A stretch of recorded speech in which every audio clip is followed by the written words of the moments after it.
Alrighty, lads and ladies, welcome back to pre-calculus. Glad to see you all here, or nice to know that you're still hanging around after that first test. National Fries Day. Oh, I didn't know that. That's neat to see. I won't lie, I do love French fries, so maybe we'll have to find a way to reference that later in the mathematics. In any case, I want to kind of talk a little bit about where we're going. That's the wrong folder. Give me just 1 second. There we go. Okay, so there is still a little bit of 2.8 that I want to talk about. Functions, inverse functions, one inverse functions. We didn't get to say every single thing I want to say about that, although we did kind of manage to rush in all the stuff that we needed. I made a point of going extremely light on the inverse function content on exam 1. So you can expect there will be a little bit on exam 2 having to do with inverse functions, because there's, I think, only those 2 questions on exam 1 that even related to inverses. And they're an important concept. But let me turn on my screen share. I'll show you guys the relevant part of the syllabus here just to make sure we're all on the same page. So the last section we discussed was section 2.8. One-to-one functions and their inverses. I want to come back here and kind of wrap this up a little bit because we were a little short on time when we talked about this last week prior to the test. And then we're going to talk about quadratic functions, relevant models, and we're going to start moving into talking about polynomial functions and their graphs, kind of higher order polynomials, general polynomials. From there, we're going to talk about dividing polynomials, real zeros of polynomials, and complex zeros of polynomials. So this week is really all about polynomials. I'm going to very quickly finish up what we wanted to say about section 2.8. 3.1 is also going to go very fast because I'm assuming that you guys, having made it through the prerequisite algebra classes for this one, are pretty familiar with quadratic functions. One fun thing we're going to do is prove the quadratic formula. Prove the quadratic formula for you and teach you how to complete the square. Those are the kind of new skills in 3.1. And then 3.2 and onward, this is all new material. We're going to talk about multiplicities of roots in section 3.2. That's going to be a big deal. We're going to learn lots of fancy factoring tricks as we go through 3.2 and 3.3. And then in 3.4 and 3.5, these are mostly about theory, but we're going to take those fancy factoring tricks from 3.3 and apply them in 3.4 and 3.5. So that's all that I have to say to introduce things. Let's come back over here, get into the good stuff. Oh, maybe a word or two about the test also.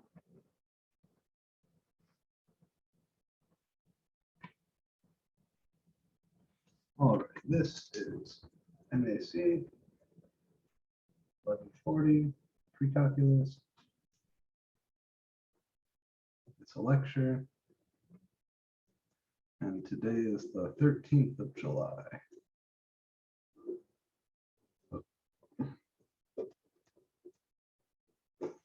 Today we're going to have a little word, a little discussion of exam 1. And if there are any particular problems from that exam that you're just dying to see and keeping you up at night or whatever, we can take a look at those. I'll come back to you in a minute asking you which problems you wanted to see, so start thinking about that now. Then we're going to finish section 2.8, which is on inverse functions.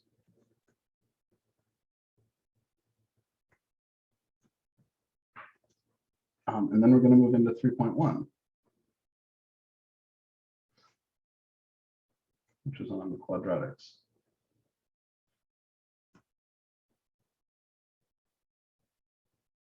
And relevant models. If there's time, we may even get into section 3.2 on general polynomials.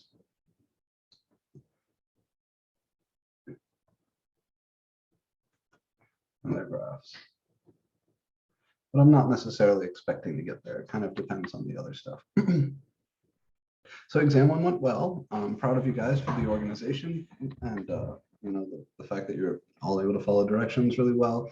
Went nice and smooth. I appreciate that, and it's just wanted to express my gratitude. the test I'll have graded for you. So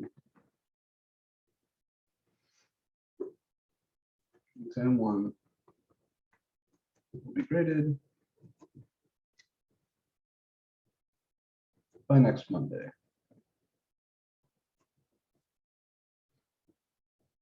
And that's generally how it works.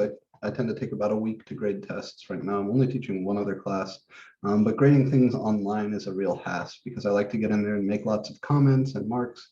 And for right now, the only way I can do that is by drawing on things using the little mouse pad that I have here for this keyboard. It's pretty awful. But the department is supposed to be getting me an iPad. That will help speed things up considerably. So, you know, who knows, maybe it'll be done more quickly than that if I'm able to get my hands on the technology soon. That's the only thing that I wanted to say about exam 1. Are there any problems that you guys wanted to see? I have like 2 that stuck out to me. Sure. It was the one about the parent functions, and it was the one that was like find A and A plus H. Those are like the ones that I really struggled on, and I really just tried everything.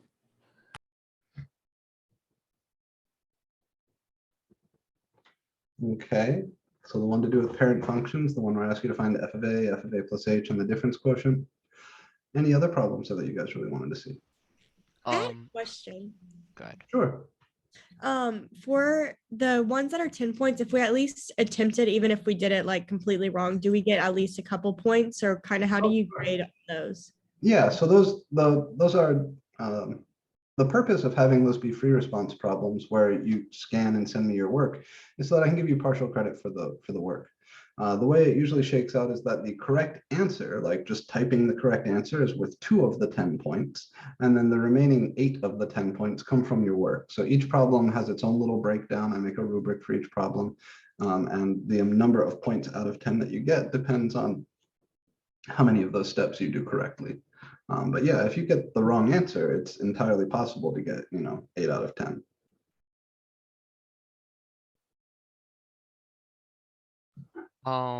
So can we also look at the question or the free response question that had to do with max and mins? Sure.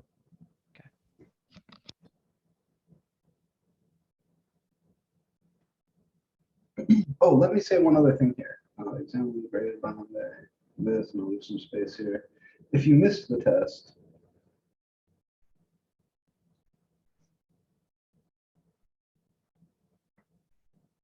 you need to contact me.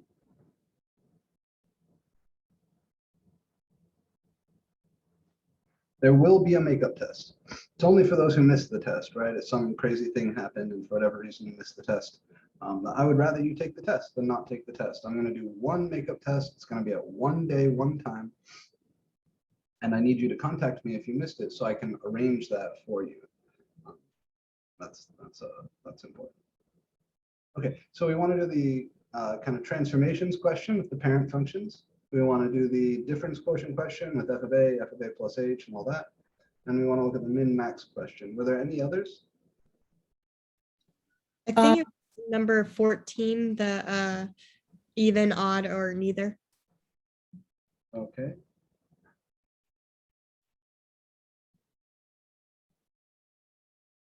And then I heard one other voice in there. Was there another one?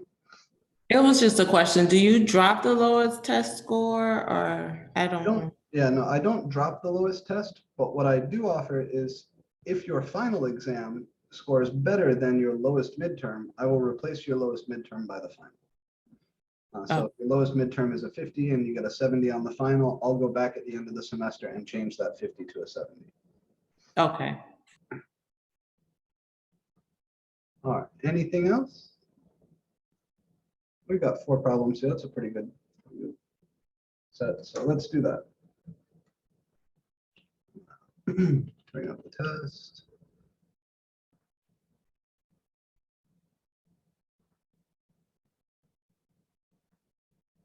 Okay.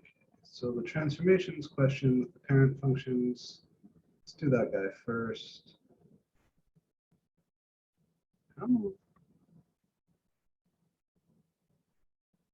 All right. So that one about transformations to the parent function, that's number 12 here.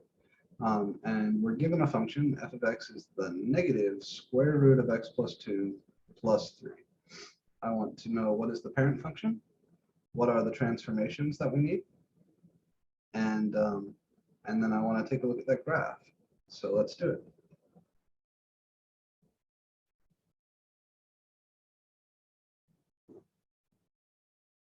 Write this down.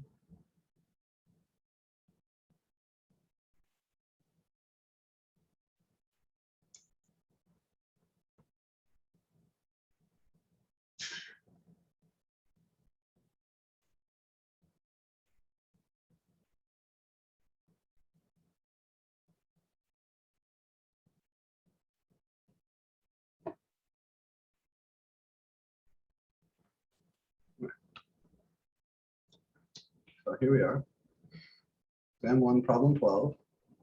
F of x is that function, negative square root of x plus 2 plus 3. State the parent function, list the transformations, and then draw the graph. So what's my parent function here? Is it x plus 2? It's not f of x plus 2.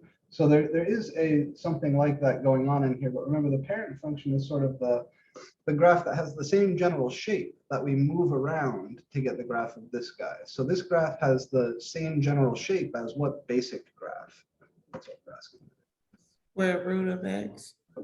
Yeah, the square root function. So my parent function here, let me get this out of the way. My parent function here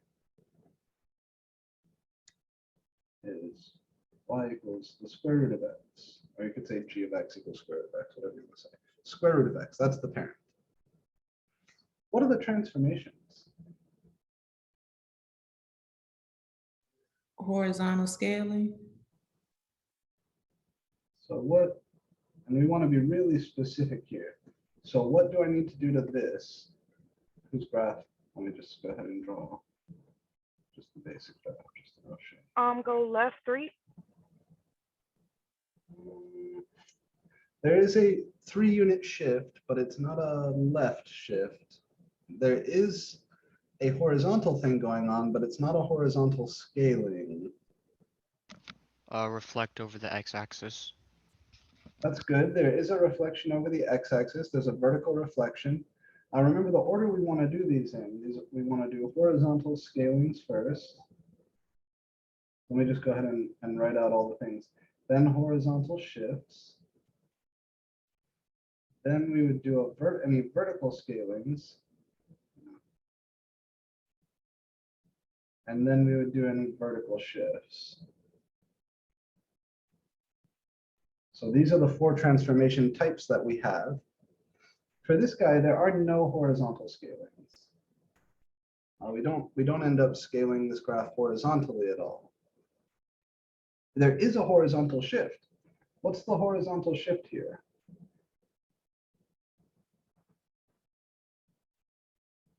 The negative. Remember, horizontal things are things that happen kind of inside the function. To the left too. Yeah, the +2 inside is a horizontal shift to the left by 2 units. Now the negative outside does do something. That's a vertical scaling. What kind of vertical scaling is that? I think someone mentioned it a minute ago.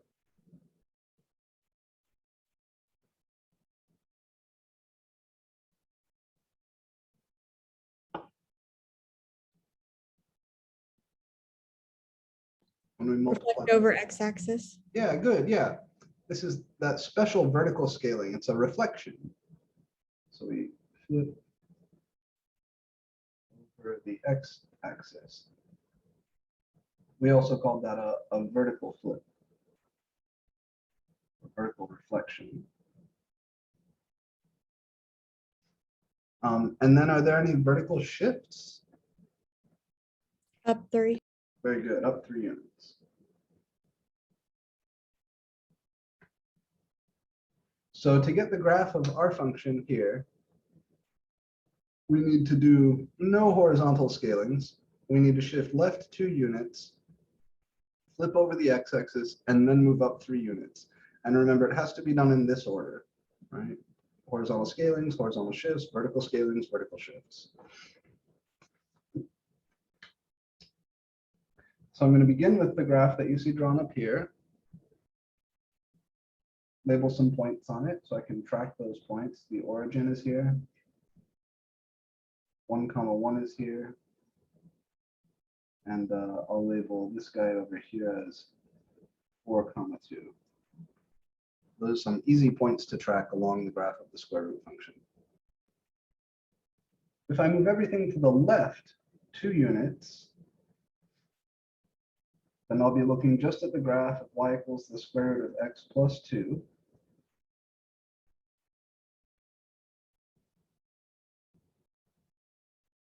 Zero comma 0 gets dragged to the left 2 points. So that's going to become -2, 0. 1, 1 gets dragged to the left 2 points.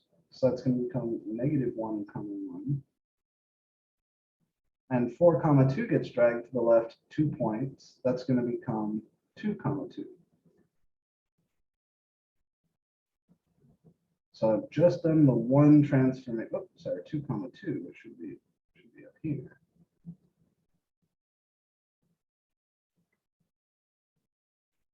All I've done here is the horizontal shift.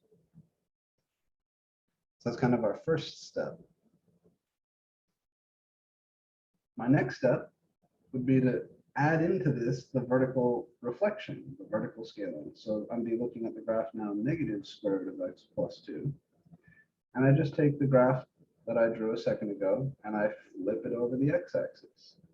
So -2, 0 stays -2, 0.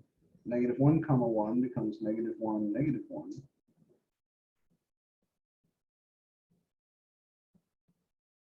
And then 2, 2 becomes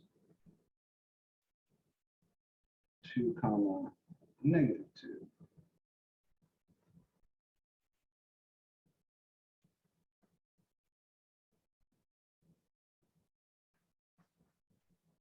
And then the last step is to go ahead and do my vertical shift up 3 units. So finally, I'll be looking at the graph of f of x, which is the function I want. And I'm going to get that by taking the graph I just drew and bumping everything up by 3 units. So I'm going to skew my axes like this. If I take -2, 0 and bump it up 3 units, it's going to become -2, 3.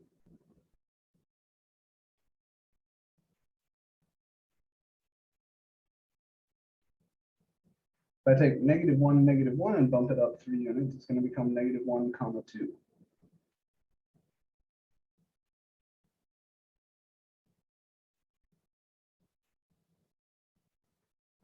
And if I take 2, -2 and I bump it up 3 units, that's going to become 2, 1.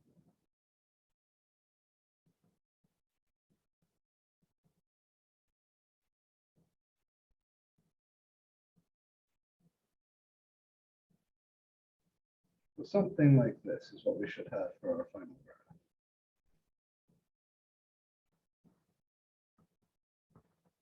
And that's it. That is the graph of negative square root x plus 2 plus 3. This is what we're really after here.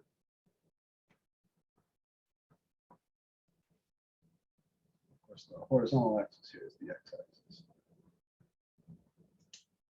I have a question. Yeah, sure. So when you flip the function like across the x-axis, why is it called a vertical, whatever? Like, why isn't it called like a horizontal thing? Well, so if you let me turn my camera back on. If I was going to take something, if I took you and held you up like this and then swapped your head and your feet, you wouldn't say I spun you around horizontally. You would say I flipped you upside down, right?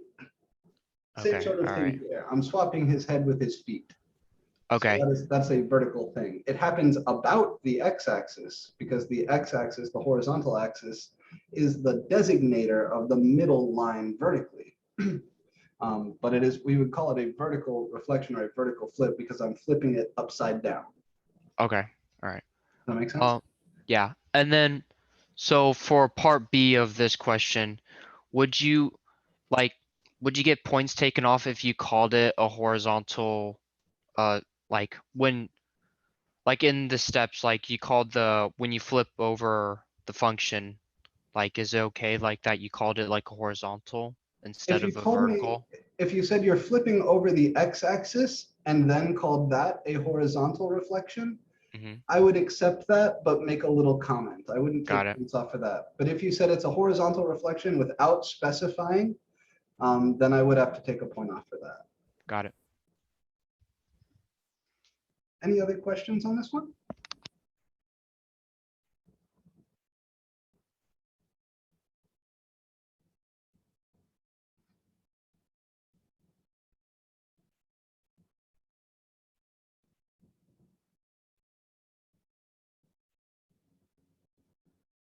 Okay, let's move on then. The next one we want to look at is that difference quotient problem. You can ignore this thing at the top here. This is from differential equations earlier. Just scoot that up out of the way. So the problem here, this guy, right? So f of x is 1 over x plus 1. What problem was this?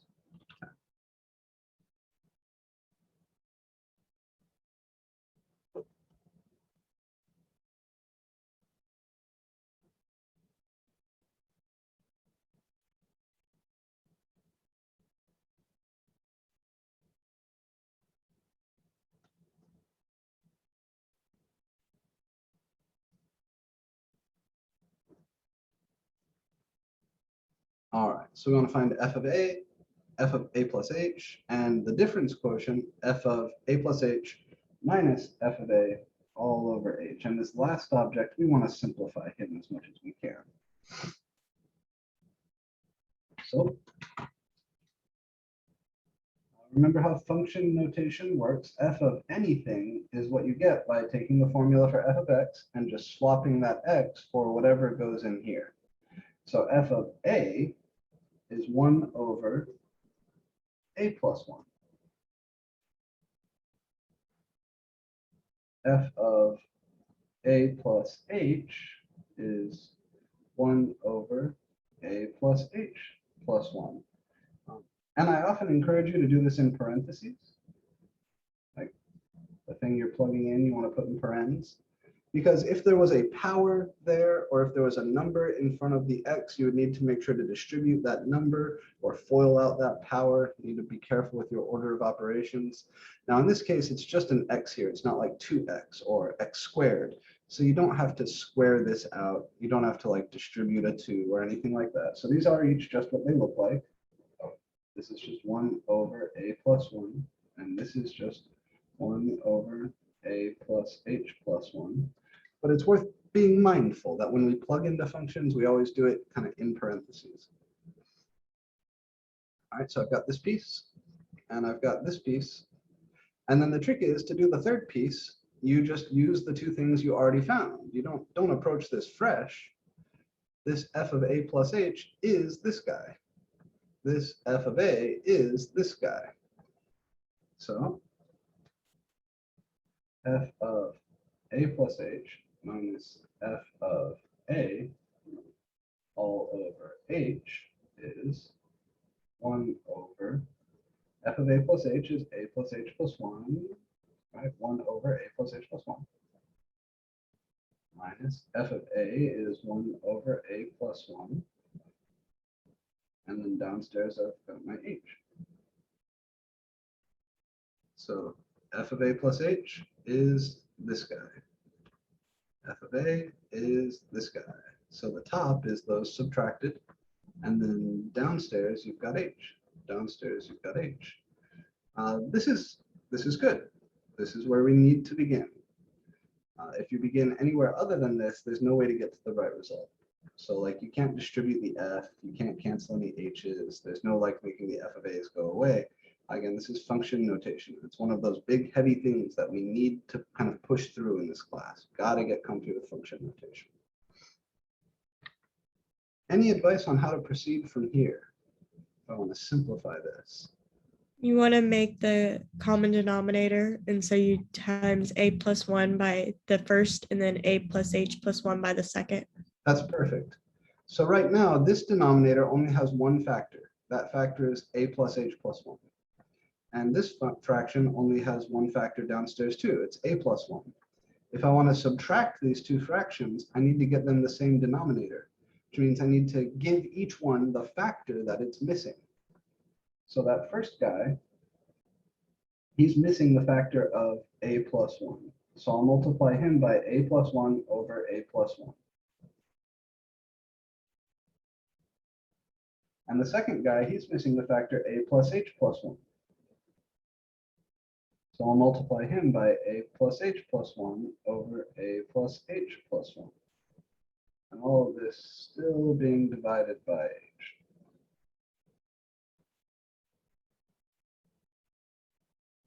Now this pair of fractions and this pair of fractions, I can multiply.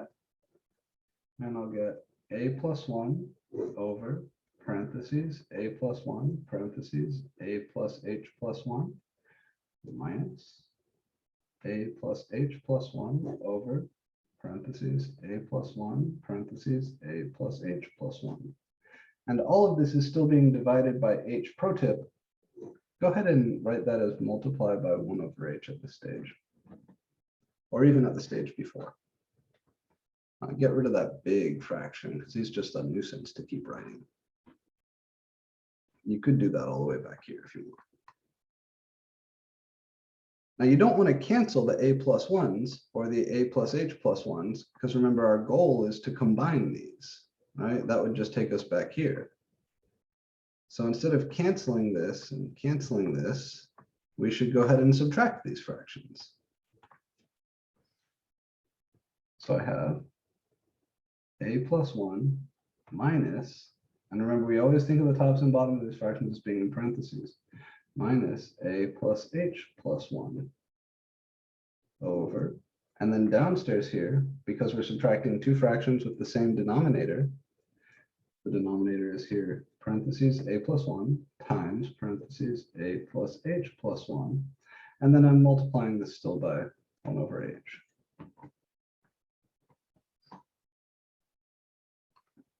We have to distribute this negative over these parentheses. And there will be some nice things that go away in the top. And in the same step here, I'm going to go ahead and multiply this 1 over h. That means I'm going to multiply the denominator by h. So this is a plus 1 minus a minus h minus 1 all over parentheses a plus 1 times parentheses a plus h plus 1 times h. And you can see I've got a plus a here and a minus a here. Those will go. I've got a plus 1 here and a minus 1 here. Those will go. So we get just negative h over a plus 1 times a plus h plus 1 times h. And my last step is now the top is h times negative 1. The bottom is a bunch of shit times h. The top and bottom have a shared factor of h. I can cancel that. So I get negative 1 over a plus 1 times a plus h plus 1. Good purple pen.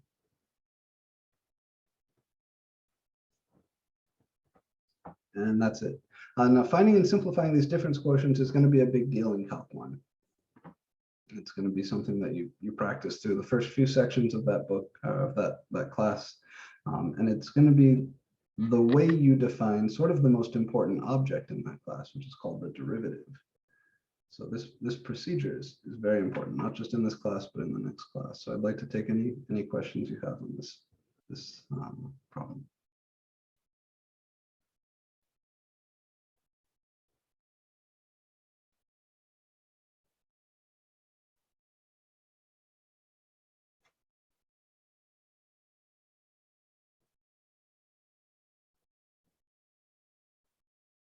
Okay, so then we had the min-max problem and then the even-odd function problem.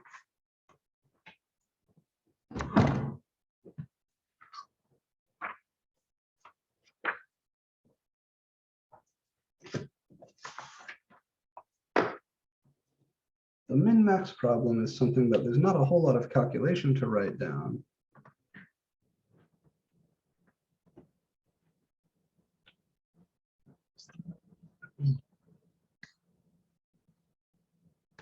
Right here. Okay. So if you look at this together with me, part A, we want to find any local minima. Those are points on the graph where if you sort of zoom in, it's the lowest point in that zoomed in area. I see 3 of them. I see one of them right here. Right, the point here at x equals -4 is lower than any point nearby. If I kind of put a little window around this point, that is the lowest point in this window. So there is a min at x equals -4, and the min value is -3. The next one that jumps out at me is at 0, right here, the origin, right? The point on the graph here is 0, 0. And if I put a little window around 0, 0, we see that that is the lowest point on the graph within that window. So also in part A, I would say there is a min at x equals 0, and the min value is 0. Finally, I have one more over here at the far right at x equals 4. If you draw a little window around this point, you'll see that that point is the lowest point anywhere within that window, which means there is a local min there. So I would say there is another local min at x equals 4, and the min value is 2. That's all the local minima. Or no, it's not. Sorry. That's all the super obvious local minima. There's one other local min here. Does anybody see it?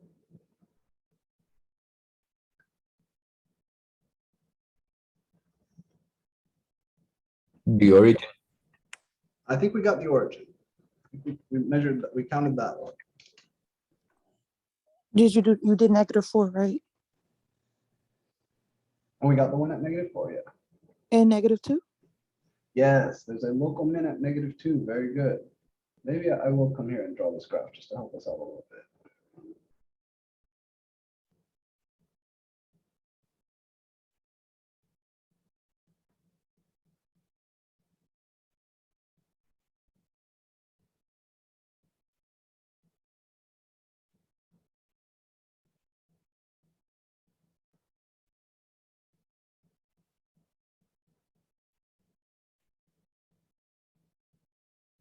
Okay.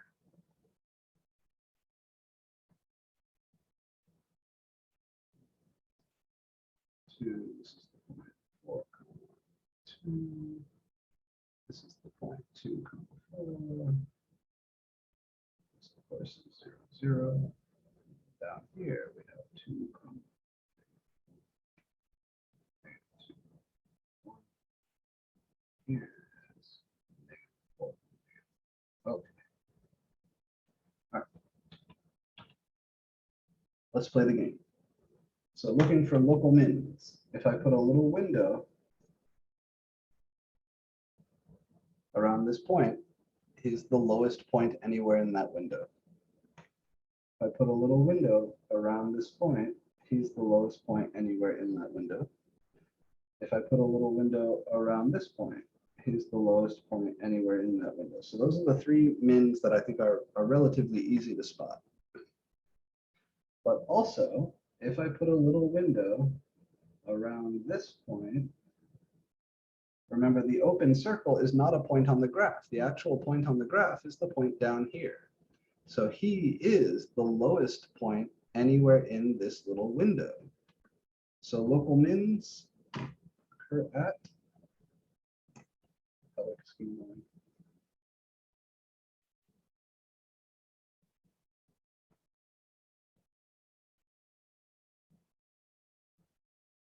Occur at -4, -2, and +4. And the min values associated with each of those, the min value associated with -4 is -3. Oh, I missed one, didn't I? And 0. The min value associated with x equals -2 is -1. The min value associated with 4 is 2, and the local min associated with 0 is 0. So you've got local mins at these 4 x values, and the min values associated with each of those are these. So you'd say there is a local min at -4, and the min value is -3. There's a local min at -2, and the min value is -1. There's a local min at x equals 4, and the min value is 2. There's a local min at 0, and the min value is 0. Now, telling you that the thing over here is a local min tells you that it's not a local max. So are there any local maxes? 2, 4. Yeah, there's one here at x equals 2. And the max value is 4. And that's because if you put a little window around this point, that's the tallest point in that window. So this guy's got lots of mins, but just one max. And there's kind of a decoy over here, right? This looks like it may be a max, but it's not. It's in fact a min. This one is a little bit tricky. It is a little bit tricky. But this is the result. And again, the trick to doing this is always to just imagine putting a little window. So each point of interest, put a little window around it, check if it's the lowest point in that window. If yes, it's a min. If it's the largest point in that window, it's a max.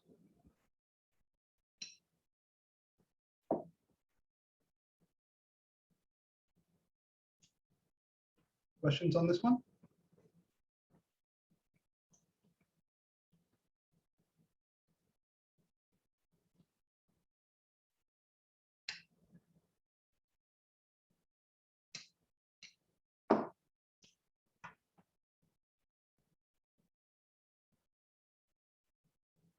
Okay, I think we had one more, and that was the even, odd, neither problem.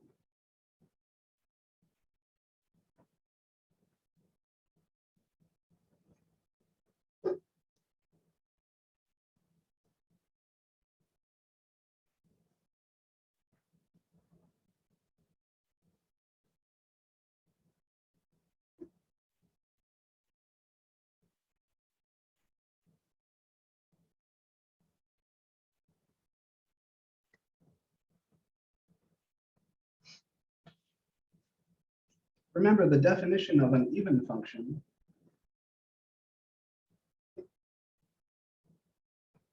f is even means f of -x is the same as f of x. And f is odd means f of -x is the same as -f of x. And I think this particular function might be one that we worked out in class once. But just in case, we'll go through it here. The trick is always to look at f of -x. All right, both of these definitions begin f of -x equals something. So you want to look at f of -x and see if it stays the same. See if you are able to factor out a negative and have the negative of the original. Or if neither of those things is true, then your function is neither even nor odd. Here, f of -x is -x divided by -x squared plus 1.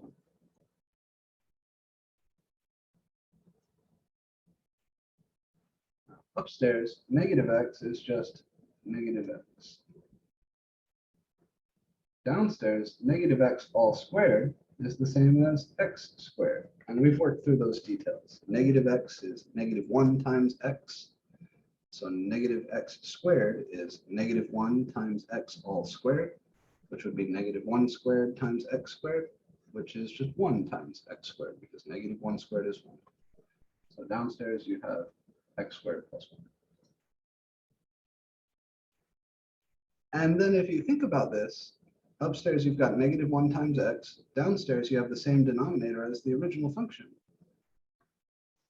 And having a negative 1 times x upstairs, or a negative x upstairs, that's the same as having a negative out front, and then just x over x squared plus 1. In the same way that negative 3 over 4 is the same as negative 3/4. Negative upstairs, negative out front, it's the same thing. And this is your original function. So this is negative f of x. Therefore, f is an odd function. Because that second definition here is satisfied. We looked at f of negative x, and we were able to simplify it to the negative of f of x. Negative of f of x. Even and odd functions have nice graph symmetries. That's something we've talked about. And in calculus, that's actually a really big deal because it can save you an awful lot of work. For example, one of the things you'll learn how to do in calculus is find the area under a curve. And if you know that the graph is symmetric about the origin, you can do those area calculations twice as fast.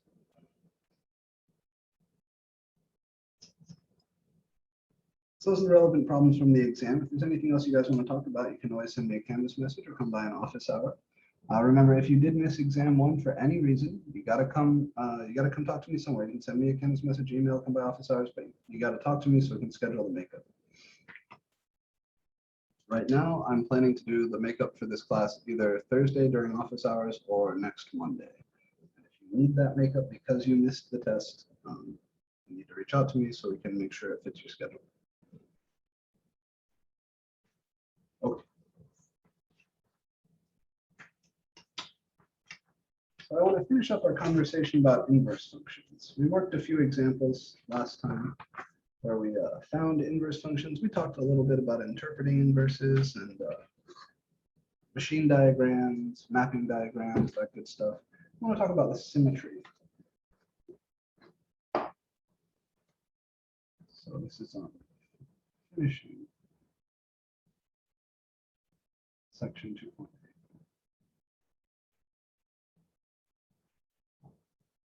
Inverse. I'm assuming that you remember the stuff we talked about last week. So, you know, a function has an inverse if it's 1-to-1. If the function isn't 1-to-1, you can restrict its domain to make it 1-to-1 and then find an inverse. I'm going to begin by saying the following are equivalent.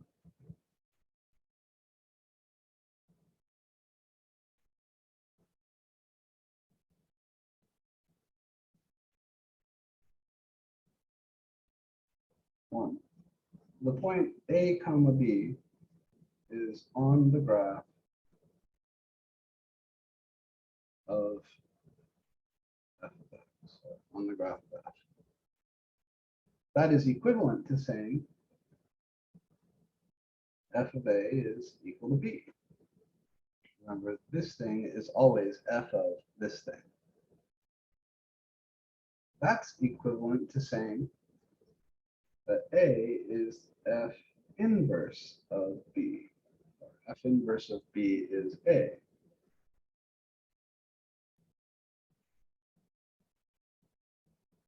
And then that, by the same logic, is equivalent to saying that b comma a is on the graph of f inverse of x. So each one of these says the same thing, but they're different ways of thinking about it. And the two outermost things imply a certain symmetry. If a comma b is on the graph of f, then b comma a is on the graph of f inverse. It's like if 1 comma 5 is on the graph of f, then 5 comma 1 is on the graph of f inverse. If 0 comma 3 is on the graph of f, then 3 comma 0 is on the graph of f inverse. 2 points that have this relationship, a comma b and b comma a, where you swap the x's and the y's, are always symmetric about the line y equals x.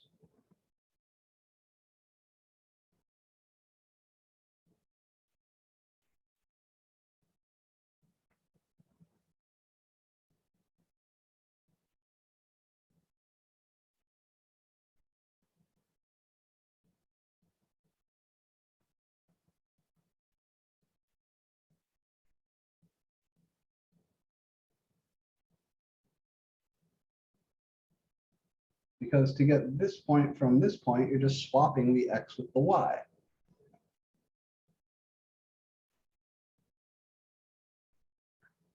This means that the graph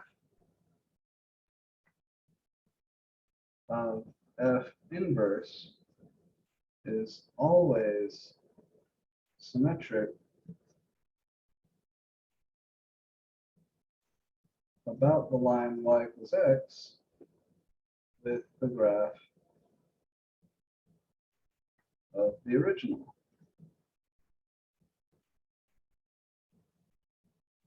So if I give you the graph of f, you can find the graph of f inverse. You can draw it. Or if I give you the graph of f inverse, you can draw the graph of f. For example,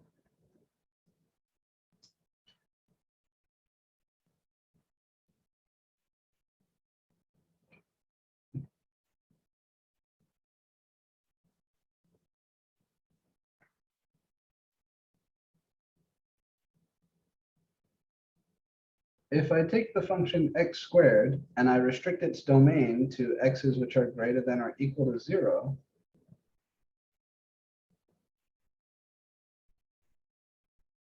we know what that graph looks like. We'll draw him in purple.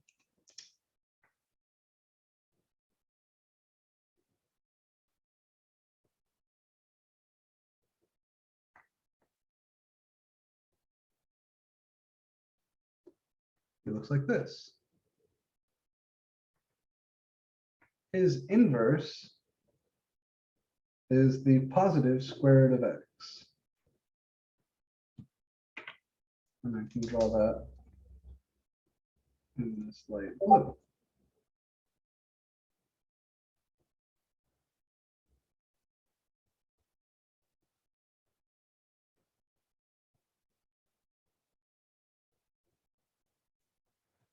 And what do you notice about these two graphs? Well, if you look at the line y equals x, that line looks like this.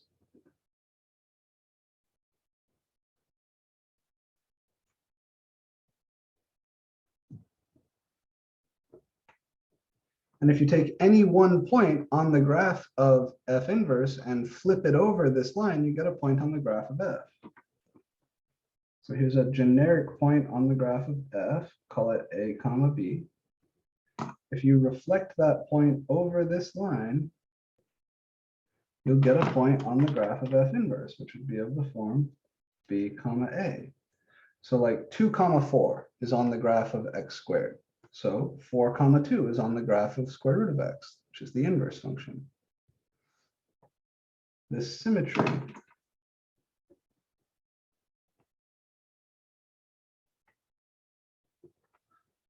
is useful for drawing f inverse given the graph of f. So for my next trick, I'm going to draw the graph of f of x, and without knowing what F inverse is, I'm going to draw its graph.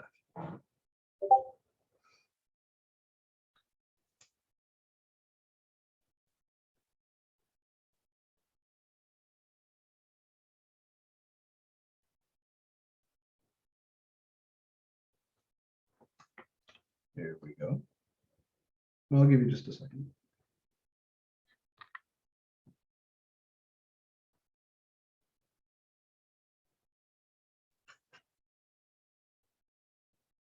Okay, here we go.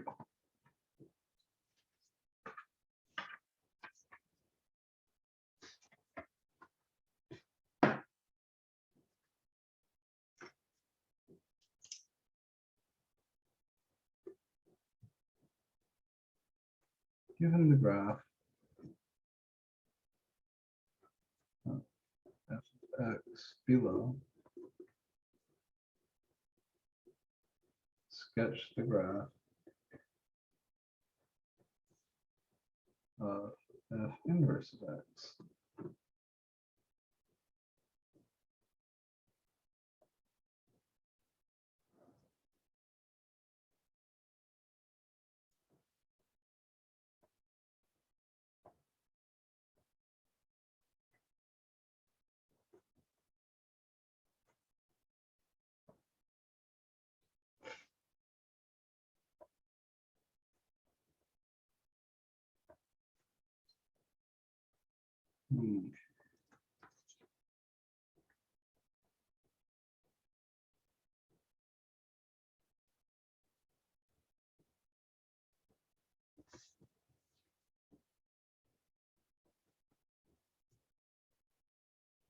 So here's the graph of f.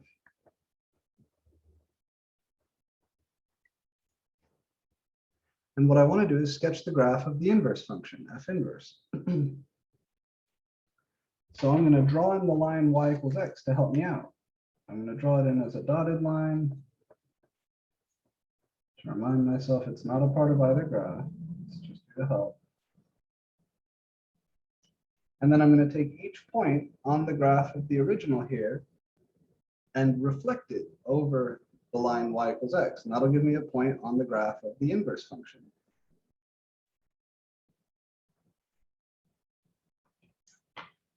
Okay, so here's a point on the original. If I reflect that over this line, I'm going to land somewhere like right here. Here's a point on the original. If I reflect that over this line, I'm going to land right here. Here's a point on the original. If I reflect that over this line, I'm going to land right here. And here's a point on the original. If I reflect that over this line, I'm going to land somewhere over here. If I take kind of this whole piece over here, this arrow that's like going closer and closer to the x-axis, and reflect this whole piece over this line, I'm going to get a piece that looks like this. And if I take this arrow going way up here and I reflect that over this line, I'm going to get something looking like this. So the purple is the graph of the inverse function. And I have no idea what either of these functions are. But I know that whatever function has a graph that looks like the black has an inverse function whose graph looks like the purple.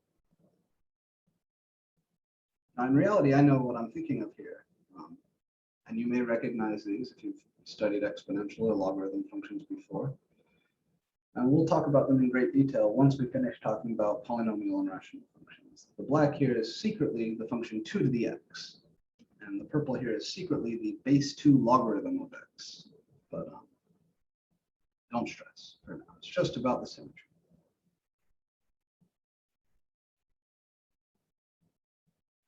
All right, your book has other examples of this. I invite you to look at them.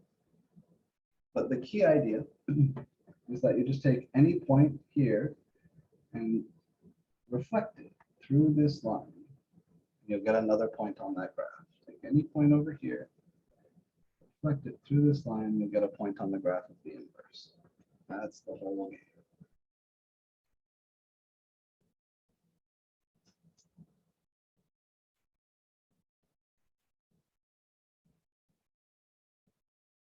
Remember, anything I put on the document camera is stuff that you need to put into your notes. I want to put extra emphasis on that collection of equivalences. A, B is on the graph of F, means F of A equals B, means I'm going to go back to that just to make sure everybody has time to get it clear in their notes. First, are there any questions on how I got the purple graph here?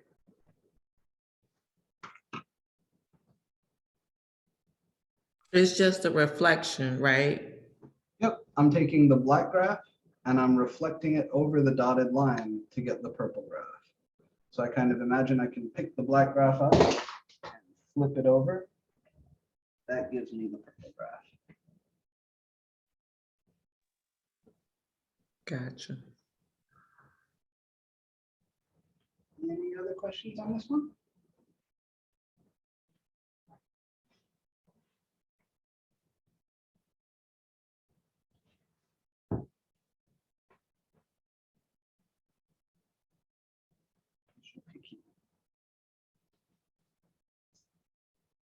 All right, then I'm going to return to that collection of equivalencies. I want to make sure you get these nice and neat in the notes. This is something that will, the better you get that burned into your brain, the easier you'll be able to answer challenging questions about inverse functions.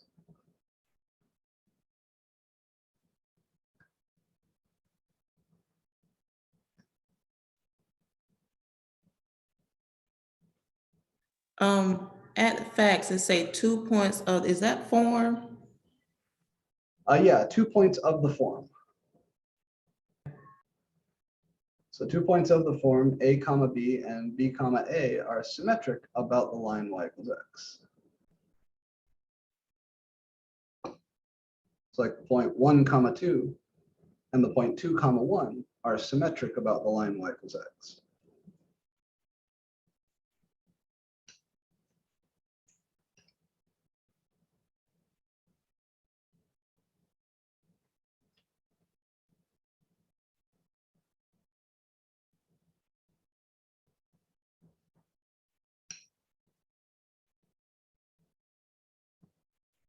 Any other questions about inverses before we move away?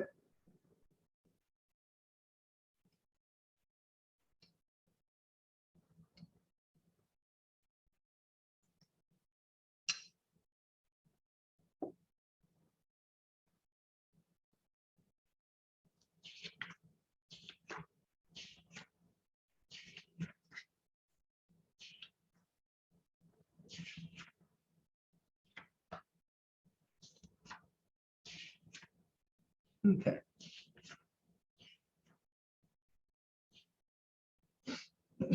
What follows is going to be a quick and dirty review of quadratic functions, and then a proof of the quadratic formula after we learn how to complete the square. So here we are in section 3.1.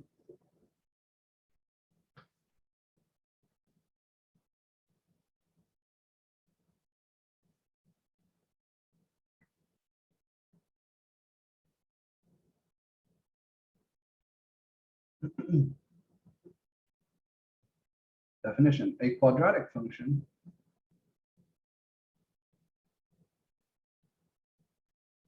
is one which can be written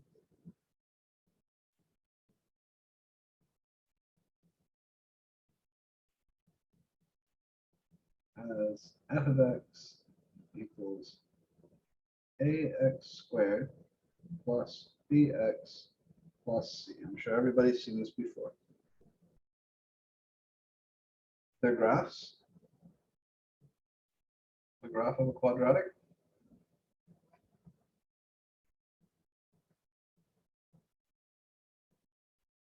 is a parabola.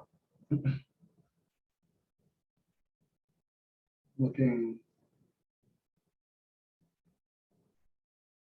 maybe something like this.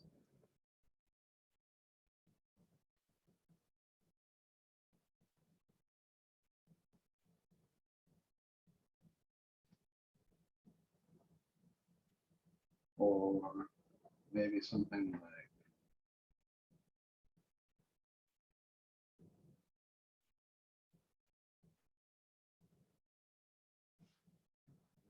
something like this.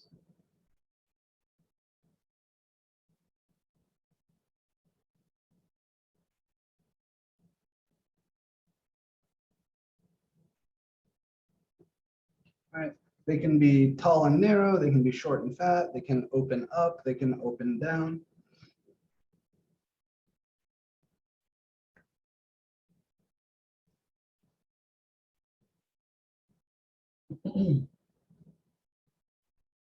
And some of these points have special names. So first, the point up here, or the point down here, the point where the quadratic sort of turns around, where the parabola sort of turns around, that's called the vertex.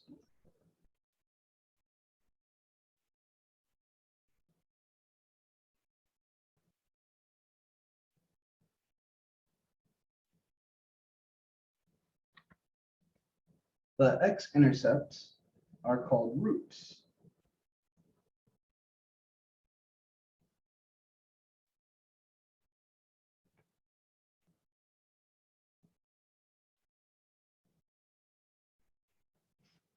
And that terminology root for an x-intercept is terminology that we'll use when we talk about polynomials in general. A quadratic is a special type of polynomial. It's a polynomial of degree 2, but we haven't defined polynomial yet. So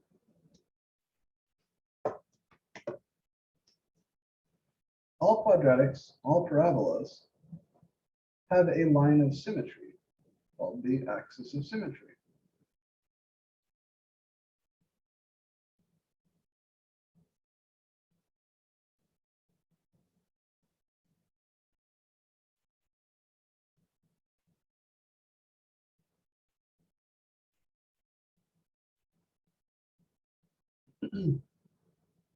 And the roots are equidistributed about the axis of symmetry. I'll say that again. The roots, these points, are equidistant or equidistributed about the axis of symmetry, meaning the distance from the axis of symmetry to the root on the right is the same as the distance from the axis of symmetry to the root on the left. So this distance right here is the same as this distance right here. That's going to be important in a minute.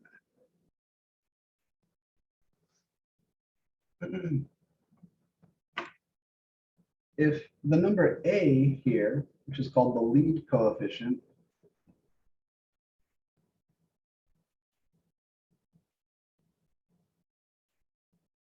by the way, b and c also have names. B is called the linear coefficient, and c is called the constant term.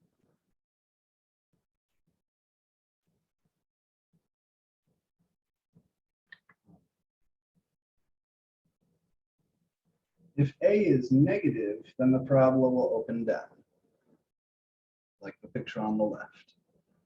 So in this picture right here, whatever quadratic it is that I've graphed there, that lead coefficient a is definitely negative because the parabola opens down. Kind of think of it as a mouth. The mouth is opening down.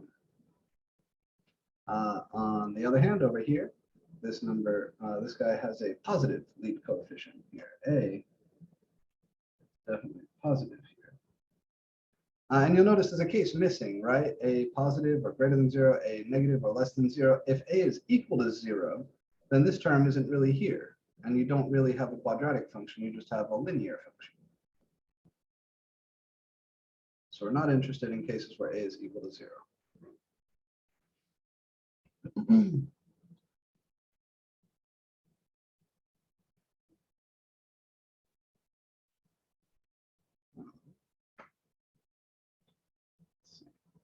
The common notation for the vertex.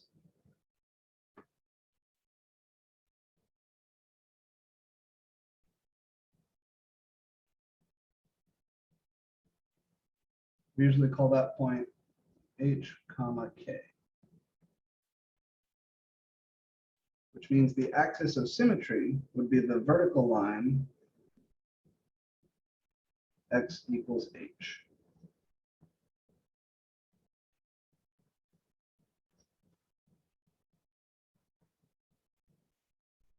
And you may know a formula for the number h from your previous algebra classes. I'm not going to share that with you just yet. But there is something called the vertex form of a parabola. I think your textbook calls this vertex form the standard form. Now, most books call this the standard form.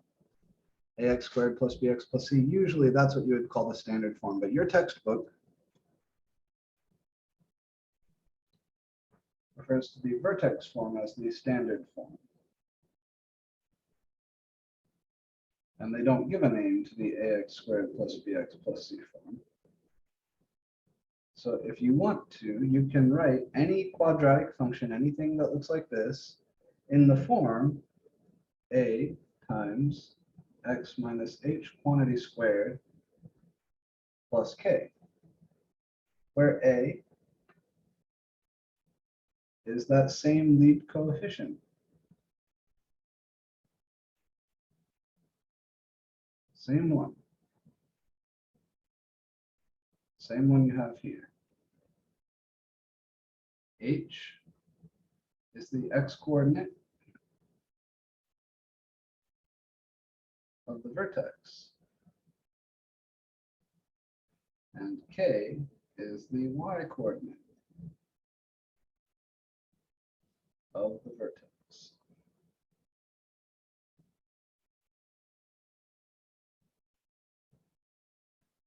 So this point up here, we would call this h comma k. This point right here, we would call this h comma k.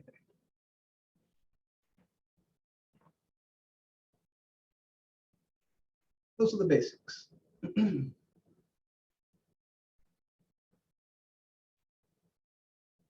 What I'm going to show you next is the means of going back and forth from the ax squared plus bx plus c to the vertex form, the a times h minus k squared, or sorry, x minus h squared plus k.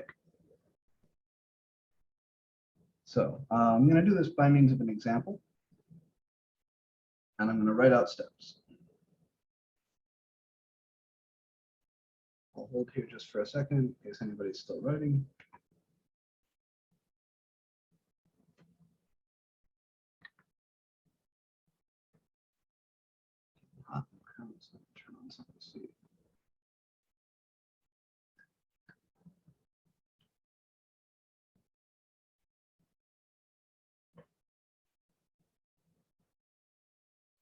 All right, here we go.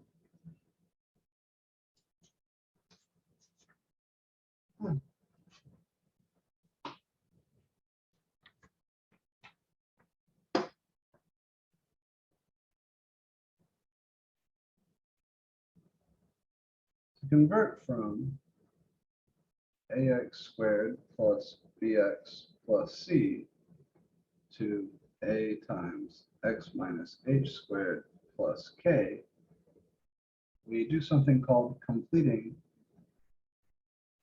the square.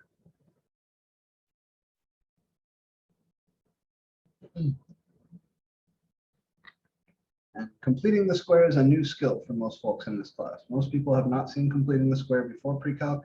Coming out of pre-calc, you need to know how to complete the square. Way too often I see Calc 2 students who still don't know how to complete the square. Not on my watch. So here's how you do it. I'm going to show you through an example.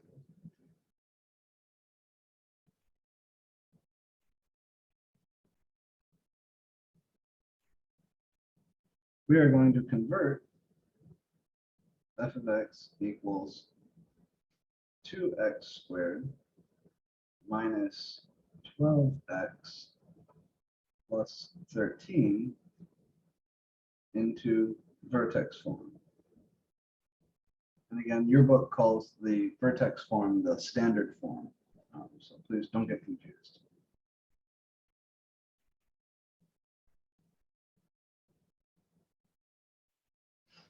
So we're going to put this function into this form. Here's how you do it. First, make the lead coefficient 1.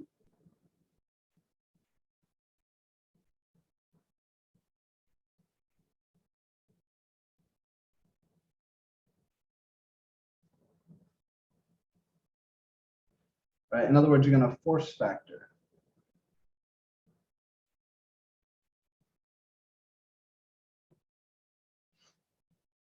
So here, what does that look like?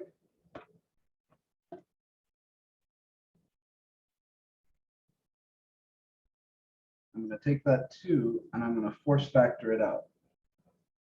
So 2x squared is just going to become x squared. Minus 12x is going to become minus 6x, and plus 13 is going to become plus 13 halves. I have force factored out a 2.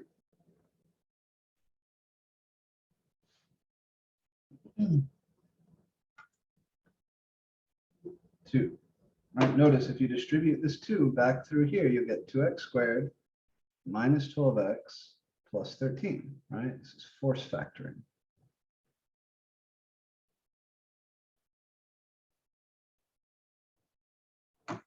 Next, we compute the magic number.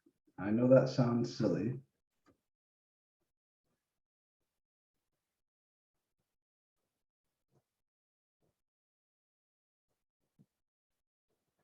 Which is b over 2 all squared. So from this force factored form, you take the middle term, right? Just the coefficient here, which is -6. That's your b.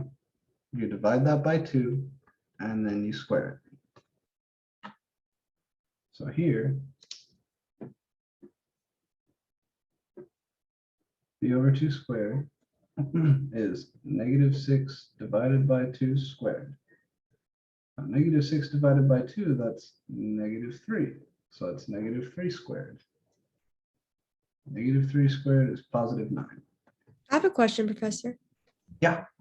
In my algebra class, we did learn this and they had us do the 13 over 2, like minus it first. Would you rather us compute the magic number first? Does not matter. You could actually leave the 13 out of this whole operation and just work with the first 2 terms and then bring him back in at the end. If you Okay. have another way you prefer to think about it, I'm fine with that. But this is the way that I feel is most simple. But whichever you prefer, as long as you're getting the correct result.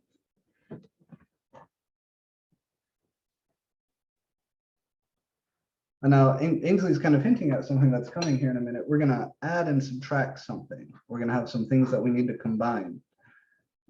Because our next step is to add and subtract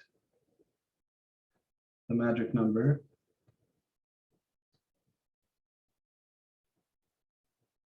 after the x.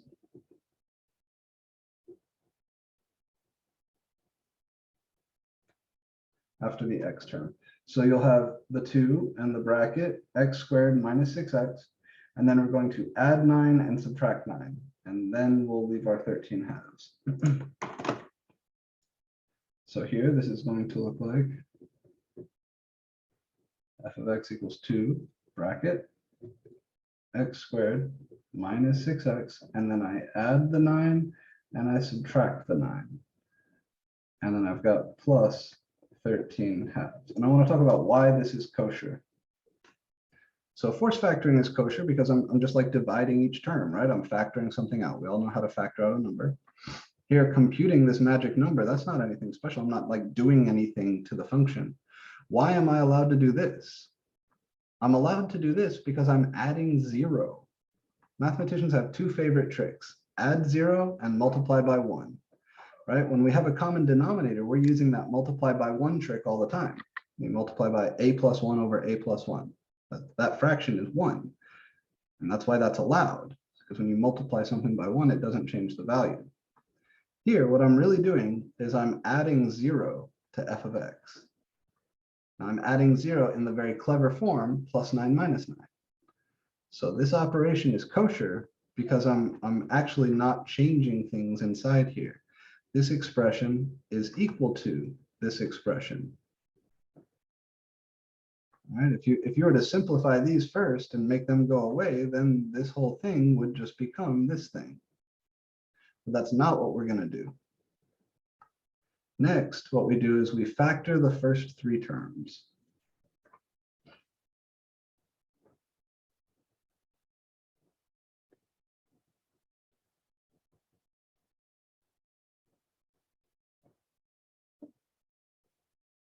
And they'll always factor as a perfect square. And that's by design.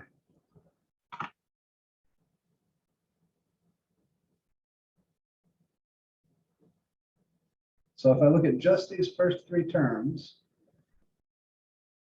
x squared minus 6x, I'll write it, x squared minus 6x plus 9, and then I'll sequester these over here, the minus 9 plus 13 halves.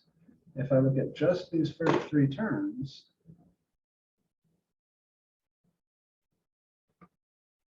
they will factor as a perfect square every time, as long as you've done the previous steps correctly. What is it? X squared minus 6x plus 9. Well, I need two numbers that add to negative 6 and multiply to positive 9. That's x minus 3 times x minus 3.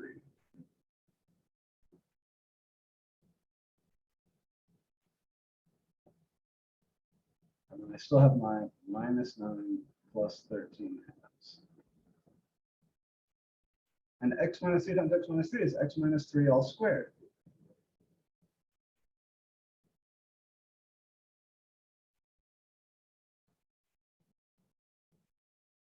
And then finally, you redistribute your 2. So your last step, redistribute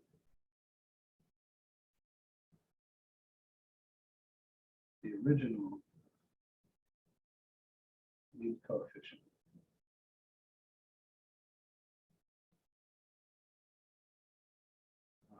And simplify. So here, if I redistribute that 2, we'll have 2 times x minus 3 all squared plus 18 minus 13, which is 2 times x minus 3 quantity squared, and then 18 minus 13 is 5. And that's it. There we are. This is now in that form. A times x minus h all squared plus k. You can see here that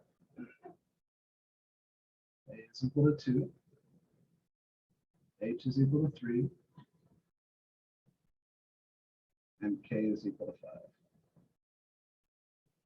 So my vertex is the point 3, 5. My parabola opens up because a is positive, and I could use this to draw the graph. Let's do that.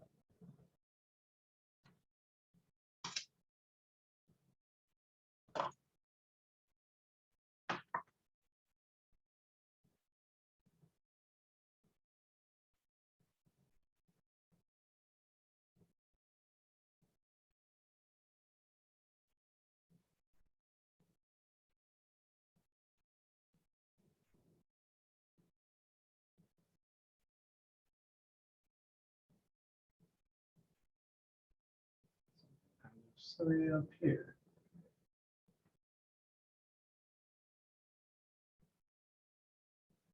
All right, I can graph this as a transformation.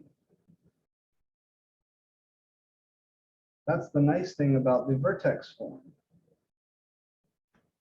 This is a transformation of x squared. It's the graph of x squared shifted to the right by 3 units, scaled vertically by a factor of 2, and shifted up by 5 units. That's this thing.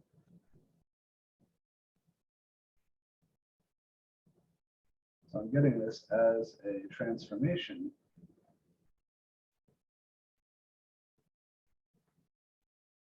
of y equals x squared.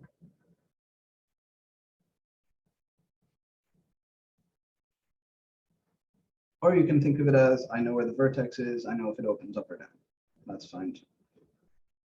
Either one will get you there. But these are the steps for completing the square.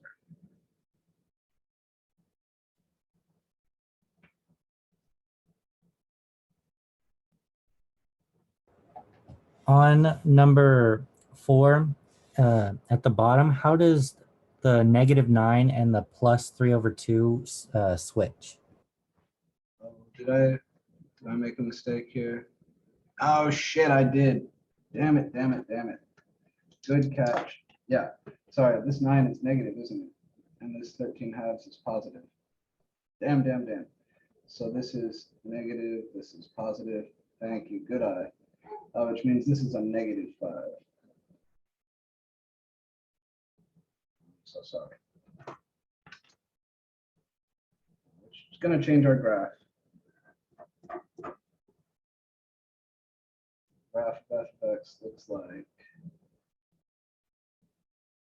same thing, transformation. But now we're going to go to the right 3 and down 5.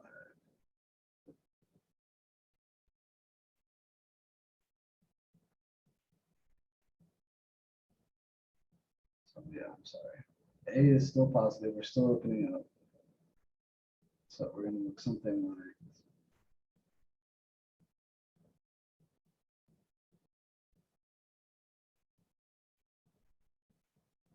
something like this.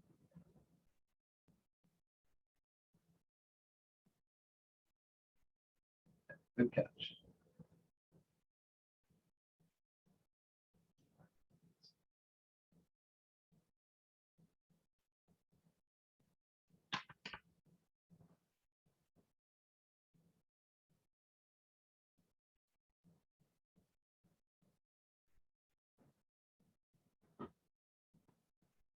So this is how we complete the square. Force factor, compute your magic number, add and subtract the magic number, factor the first 3 terms as a perfect square, and then redistribute whatever you had to factor out in the first step. This is also how we're going to prove the quadratic formula.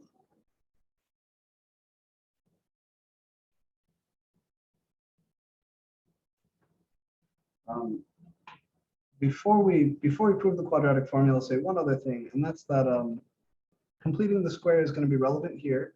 It's also going to be relevant in one of the later sections. When we talk about conic sections, actually there's a few sections of the text. We're going to talk about parabolas kind of in general as a geometric object. We're going to talk about ellipses and hyperbolas and circles. In each of those sections, we will be completing the square. So it's not just something that matters here. It will matter later in the course also. So this really is a procedure that you need to learn.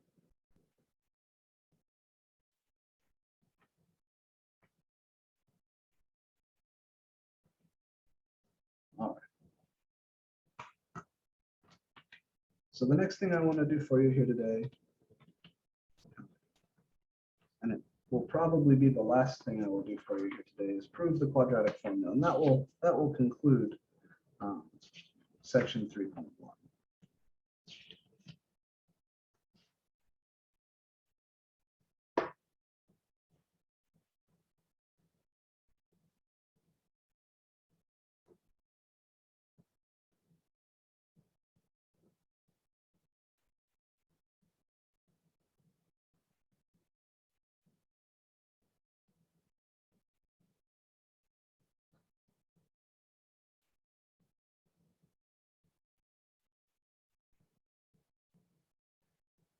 This has ups and downs.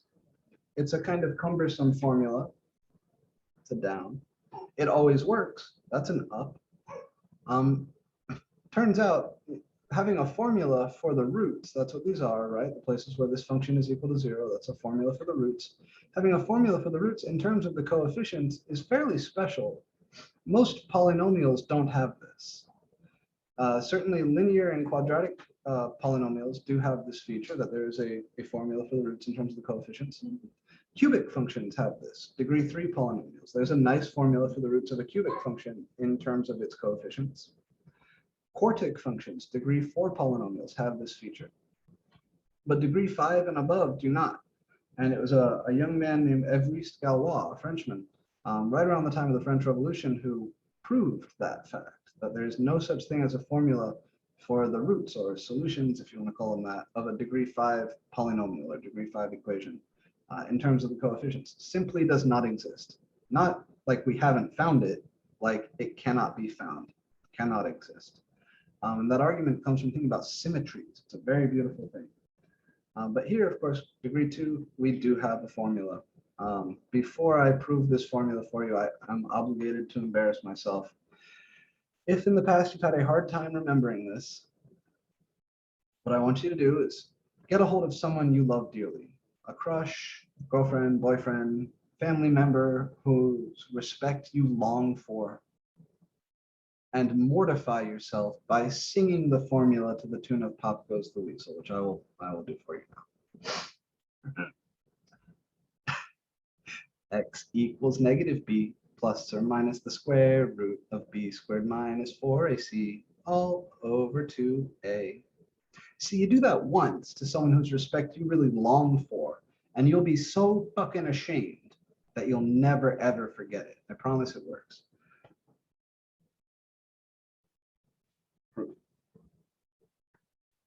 Very courageous. Thank you. So the proof here comes from completing the square. I've never seen that way of memorizing something. And embarrassment is a powerful tool. You know, I wake up in the middle of the night sometimes remembering shit that I was embarrassed about from like 4th grade. If you embarrass yourself sufficiently, you'll remember that moment, and you'll remember the formula along with it. A quick word. Where'd you go? This guy. We can find the roots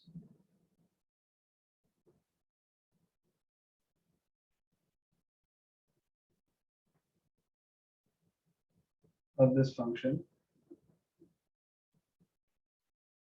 2 times x minus 3 quantity squared minus 5 easily,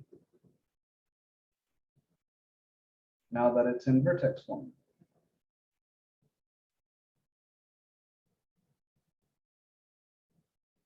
All you got to do is set this thing equal to 0. So 0 equals 2 times x minus 3 quantity squared minus 5. This is actually pretty easy to solve. Add 5 to both sides. Because you've got this as a perfect square, right? You don't have like an x and an x squared term separately. So if I add the 5 over, then I'll get 5 equals 2 times x minus 3 quantity squared. Then I can divide both sides by 2, and I get 5 halves equals x minus 3 quantity squared. And then if I take square roots on both sides, as long as I remember my plus and minus, plus minus the square root of 5 halves equals x minus 3. And then I can add the 3 to both sides. And I get 3 plus or minus the square root of 5 halves equals x. And this is exactly what you would get from the quadratic formula. Might be in a slightly different form, but it's the same thing. So if you want to solve a quadratic equation, one way to do that is to complete the square. And then you can solve by taking square roots, right? This is the kind of step that has the money in it. And the reason it works is because there isn't like an x term outside of this. So completing the square kind of gathers all the variables up into that one parentheses statement with the square on the outside. So you can isolate your variable by getting this piece isolated and then taking square roots. That's the principle that we're going to use to prove the quadratic formula.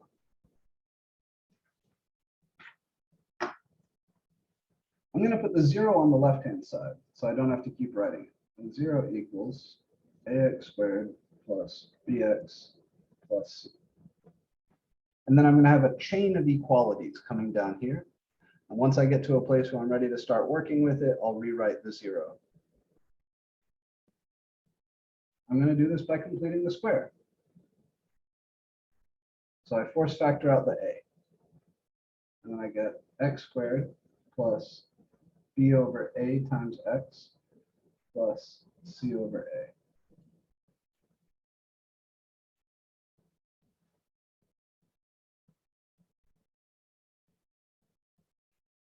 So what we're going to do here is complete the square. Now I'm going to compute my magic number, add it and subtract it inside the brackets here. So I'll have x squared plus b over a times x. And then if my magic number here is this thing divided by 2, which is b over 2a all squared. So I add that and I subtract it. And then I still have my plus c over a. Then if you look at these first 3 terms, it might not be obvious, but those do factor and as a perfect square. I need 2 numbers that add up to b over a and multiply to b over 2a squared. Well, that's b over 2a and b over 2a. So those first 3 terms factor as x plus b over 2a all squared. And then these other terms, I'm going to write this as minus b squared over 4a squared, squaring the top and the bottom, plus c over a. And then I'm going to combine the 2 terms outside the parentheses here. So I've got x plus b over 2a all squared. Here, if I want to have a common denominator, this has an a downstairs. This has a 4a squared downstairs. So I need to multiply by 4a over 4a. And that'll get me minus b squared over 4a squared plus 4ac over 4a squared. Now I'm going to take those 2 fractions at the very end there, and I'm going to write them as a single fraction.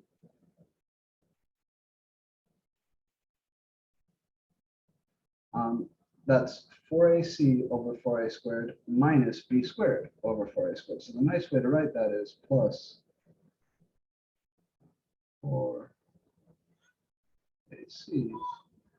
minus b squared over 4a squared. Do it like that for now. All right, I have completed the square. Period. Next, divide both sides by a.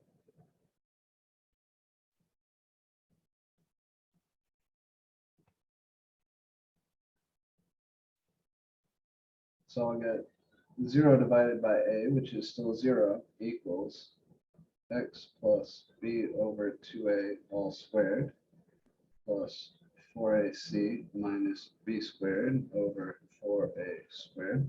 And you're probably starting to see the various pieces of the quadratic formula.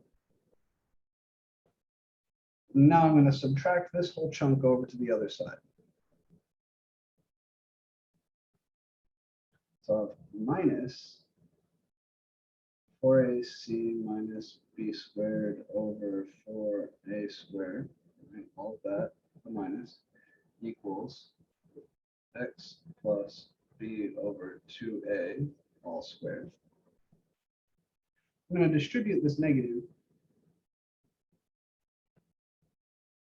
So that's going to be negative 4ac plus b squared over 4a squared equals x plus b over 2a all squared.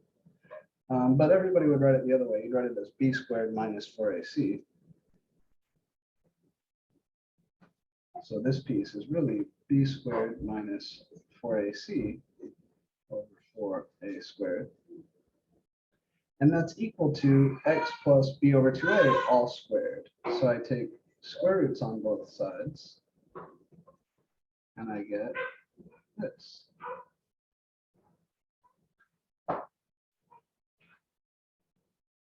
Now the last thing to do is to subtract the b over 2a term from both sides and to simplify just a little bit.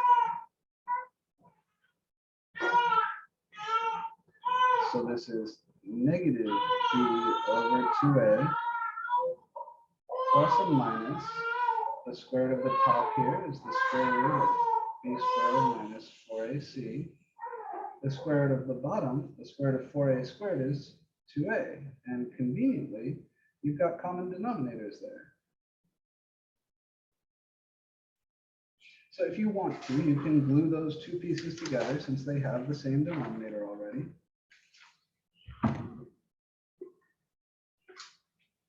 And voila, you get your quadratic formula.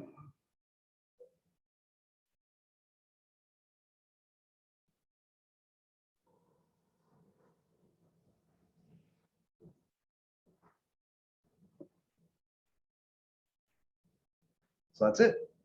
That's where the quadratic formula comes from. It comes from completing the square. Now, before I let you go, I just want one more minute of your time. Where am I at? I know I'm 2 minutes over. Hang in there. Remember what I said about the roots being equidistributed about the axis of symmetry?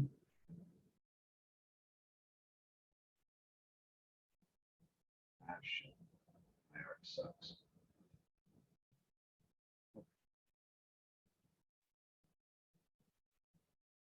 Here's the graph of some quadratic function. You may remember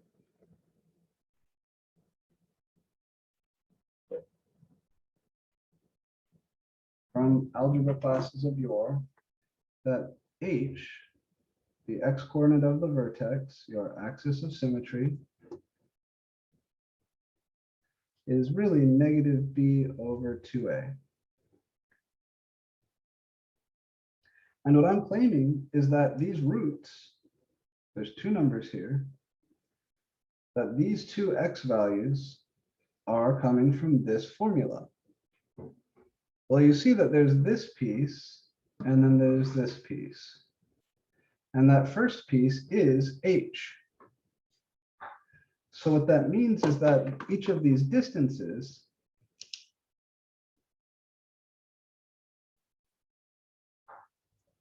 is this piece.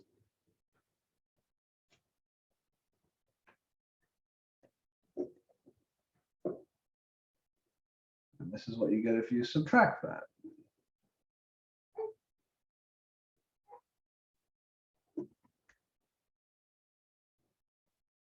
So if you start at negative b over 2a, and you walk to the right, the square root of b squared minus 4ac over 2a, that gets you to the first root.